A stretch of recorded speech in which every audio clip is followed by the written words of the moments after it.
We hide from situations where we have to show our true face. Why is that? Why do we spend so much time thinking to ourselves, I shouldn't be in this room, perhaps. I don't belong here. The outsider in us tends to take over a lot of the time, preventing us from really being the full us in situations that perhaps demand it. My name's Tarav. I make videos about emotional intelligence every day. I've been thinking a lot about the greatest human beings that ever existed in society, in our minds, in stories, because I want to be a great person in my head. And when it comes to getting the phone number, perhaps, of someone that I admire tremendously, I falter sometimes in thinking to myself that the conversation won't go as well, or I won't ask the right question, or that this person will think less of me than they already do, which is nothing. Irrational.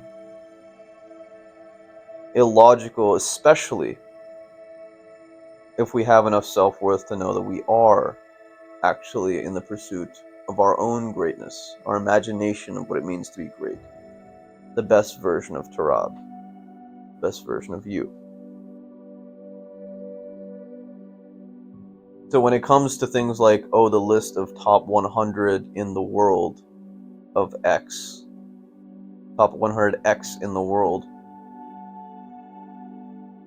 many people will say to themselves, I don't want to talk to that person.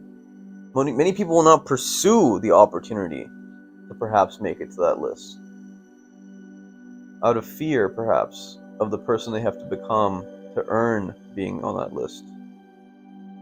Some of us put up facades to think to ourselves that others will gratify us. I just want to be able to sleep soundly at night. I want to help as many people as I can. And I want to surround myself with as many people that want to help as many people as they can. Because those are the strongest people among us.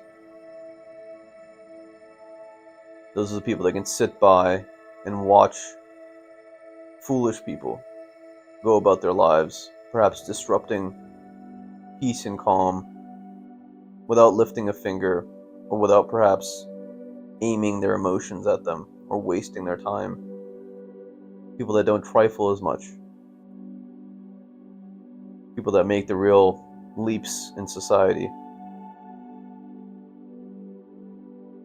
Leadership really comes down to an awareness of scale, I believe. The scale at which we are willing to be leaders determines the depth of who we are willing to become. And this is something that I suppose I had an innate ability to believe in myself because of the leaders in my family, because of the men that set the example. But I want to be greater than all of them. There's a hint of competitiveness that's required, I believe, for a leader or someone that wants to achieve great things. A boundary that no one will enter in order to stake a claim, in order to earn that space. And I think to myself, well, who am I competing with? And perhaps a good question for anyone that is looking to be great in their own minds is, what is greatness? What is an example of that greatness in the real world? I believe we falter a lot in trying to find actual role models for the way that we want to be, for the way that we want to think, feel.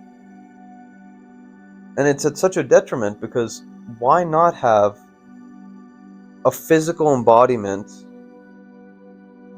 a single physical embodiment of what we find special in the world, let alone multiple of those embodiments? Why not have that? Is it because we're fearful?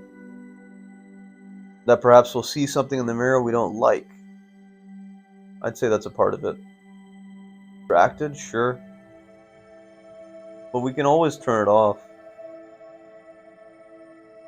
We have the ability to turn experiences off if we wish. I say pursue greatness in yourself, in your society, in the way that you think, in your achievements. I say pursue it to the nth degree, and to find something in your life that makes you think, hey, maybe I'm not all that hot. Maybe I'm not all that, charismatic or creative. A standard that holds you. One of my mentors said to me that once you envision who you want to be, once you genuinely envision that person, it is impossible to avoid that reality in your head. And the funny part is that the day that he allowed me to envision that, since then, I've gotten slightly closer, slightly more comfortable with that version of myself. Quite simple. Sure. But day in and day out, those that are pursuing the greatness in their life have to reinvent parts of ourselves. We really have to make space for that individual, that soul, to exist in this world. I've given up a lot of things. I've sacrificed a decent amount of things in my life in order to get to the point that I'm at now.